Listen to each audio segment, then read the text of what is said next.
Азамат Арыков тартуулайт.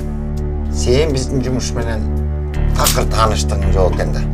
Үйрөтүп отурууга бизде убакыт жок. Так, чё-то сен дерзкий болуп калыптырсың досум.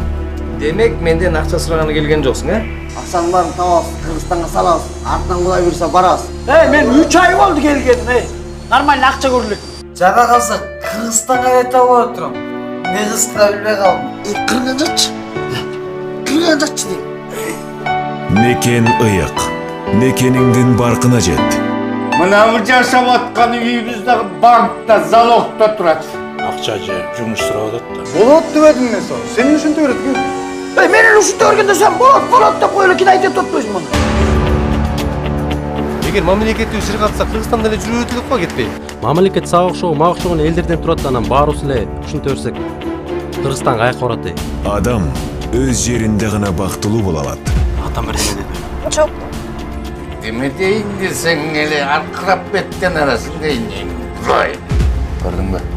Акча эмес, байлык эмес. Адамгерчилик керек. Мындан ары кичинеге көбүрөөк акча салып турам, Не болду? Өлүп баратасыңбы? Чорып атпайбы? Аят 3. Жашоо бир келет.